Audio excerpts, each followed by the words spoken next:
এই কথা শ্রবণের মাধ্যমে আপনার জীবনটা একদম 100% পাল্টে যেতে পারে। তাই ভগবান শ্রীকৃষ্ণ অর্জুনকে সেই জ্ঞানটাই ধ্যান যুগে দিচ্ছেন, দিয়ে বলছে কি যে প্রকৃতপক্ষে কখনোই তার এই যোগ অনুসরণ করার কোনো উল্লেখ ইতিহাসে পাওয়া যায় না। তাই কলিযুগে এই পদ্ধতি সাধারণ মানুষের পক্ষে অবলম্বন করা অসম্ভব বলে বিবেচিত হয়ে থাকে। কয়েকজন বিশেষ মানুষের পক্ষে তা সম্ভব হতে পারে, কিন্তু সাধারণের পক্ষে এটি অসম্ভব।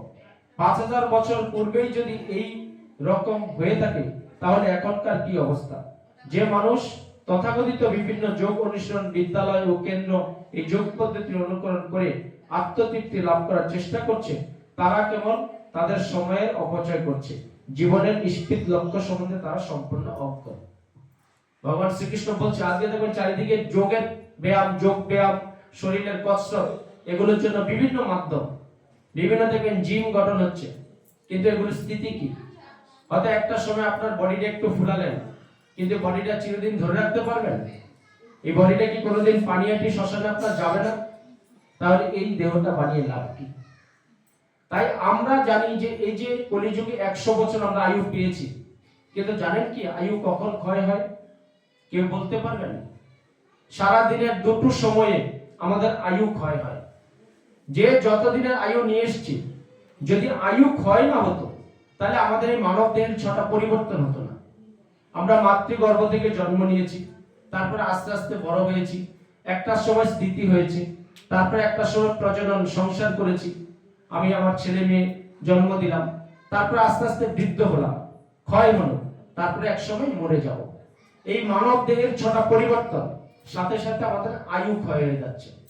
যদি আমাদের আয়ু ক্ষয় না হতো, মানব দেহের পরিবর্তন না হতো, তাহলে কি হতো? আমরা অমর থেকে যেতাম।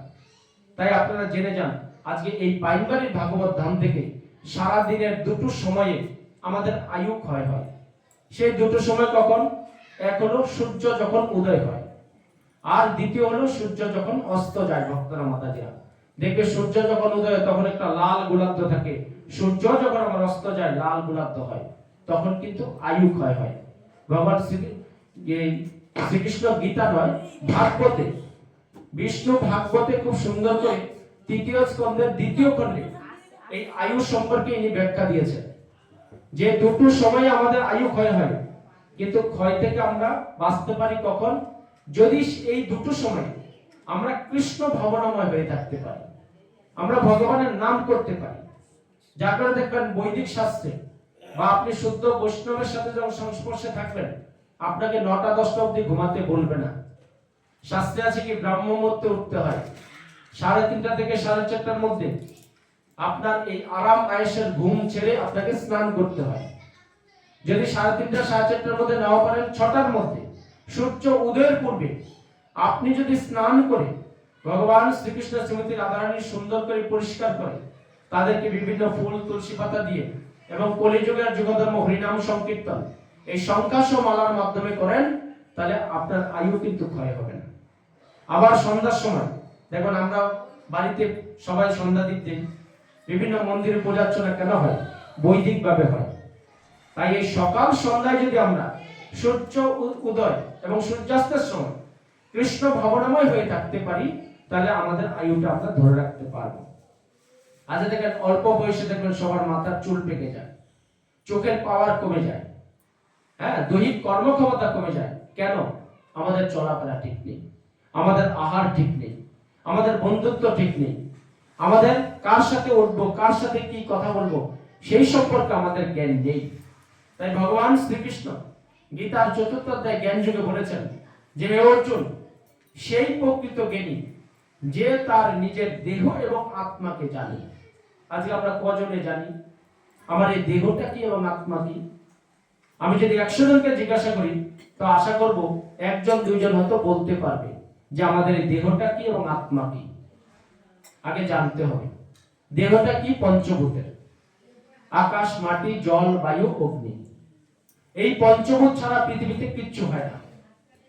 কিন্তু এই পঞ্চভূতের শরীরটাকে কে পরিচালনা করছে? আত্মা। তাই আত্মাকে যদি আপনি জানতে পারেন, তাহলে ভগবানকে জানতে পারবেন। কেন বলুন তো? আত্মাকে যে পরিচালনা করছে সে হলো পরমেশ্বর, পরমাত্মা। আমার আপনার সবার শরীরে একদম অণু থেকে পরমাণু, সূক্ষ্ম থেকে সূক্ষ্মতর ভাবে মন, বুদ্ধি, অহংকার এই তিনটে ধাতু নিয়ে স্থূল সূক্ষ্ম শরীর নিয়ে মনের সাথে আত্মার একটা সম্পৃক্ত হয়ে আছে। তাই আপনার দেহকে জানতে হলে আগে এই যে আমাদের জ্ঞানেন্দ্রিয় আছে, চক্ষু, কর্ণ, নাসিকা, জিহ্বা, ত্বক, এই পাঁচটা জ্ঞানেন্দ্রিয়কে আগে জানতে হবে, তবে আপনি দেহটাকে জানতে পারবেন। যখন আপনি এই পাঁচটা জ্ঞানেন্দ্রিয়ের মাধ্যমে দেহকে জানবেন, তখন কিন্তু আস্তে আস্তে আত্মাকে জানতে পারবেন। এমন ভাববেন না যে আত্মার মৃত্যু হয়, আত্মার মৃত্যু হয় না। আত্মা অবিনশ্বর, আপনার আত্মা চিরন্তন। এই জড় দেহটার মৃত্যু হয়। যিনি আমাদেরকে ছেড়ে চলে গেলেন, আজকে আমিও একদিন চলে যাব, আপনিও চলে যাবেন, আমার বাবা মা চলে যাবে, আমি যাকে এই পৃথিবীতে আনলাম, স্বামী স্ত্রীর সম্পর্কের মাধ্যমে যে সন্তানরা, সেও কিন্তু এই পৃথিবীতে চিরদিন থাকবে না, আমরা সবাই চলে যাব। তাই যাওয়ার আগে যদি আমরা আত্মাটাকে জানতে পারি, তাহলে আমার এই দেহ সম্পর্কে জানতে পারবো। দেহ সম্পর্কে জানতে পারলে আমি ভগবানকে জানতে পারবো এবং ভগবান শ্রীকৃষ্ণের চরণে আমি নিজেকে আত্মসমর্পণ করতে পারবো। ভক্তরা মাতাজিরা, তাই আত্মারা কি? আত্মারা হলো আপনার যখন এই ভগবত ধামে এসেছি, আমরা সবাই একটু পরিষ্কার শুদ্ধ পোশাক পরে এসেছি। তা আপনার পূর্ব জন্মের কর্মের অনুপাতে ভগবান শ্রীকৃষ্ণ যতদিন আমার এই মানব দেহে আত্মাটাকে দিয়ে দিয়েছেন, আমার এই কর্ম যখন শেষ হয়ে যাবে, ভগবান যখন ইশারা করবে, এই জড় দেহ ছেড়ে আত্মা বেরিয়ে যাবে, দেহটা পড়ে থাকবে, তখন আর এই আত্মা আপনার দেহ নেই, দেহে মূল্যহীন। আজকে বাড়িতে যখন মারা যায়, মারা যাওয়ার সাথে সাথে কি করি আমরা? আমরা কি তাকে খাট পালঙ্কে শুয়ে রাখি, না এসি করে শুয়ে রাখি, না ভালো মন্দ খাওয়াই? আমরা কিছু করতে পারি না। কতক্ষণে গেটের বাইরে বের করব, কতক্ষণে আমরা শবদেহ গাড়ি এনে আমরা শ্মশান ঘাটে নিয়ে পুড়িয়ে দেব, সেই চিন্তায় ব্যস্ত থাকি। তাই আপনি বেঁচে থাকতে কত কিছু করলেন, সন্তানের জন্য, বাবা মার জন্য, দেশের জন্য, জাতির জন্য, কিন্তু আসল কাজটা করলেন না।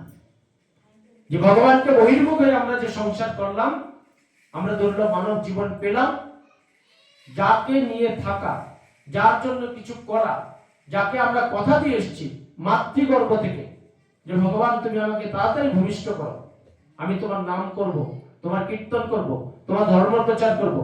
কিন্তু আমরা এই যে ভূমিষ্ঠ হলাম, আমরা যে জন্ম নিলাম, এই জাগতিক সুখ, এত সুন্দর মনোরম পরিবেশ পৃথিবী, এটা দুঃখালয়।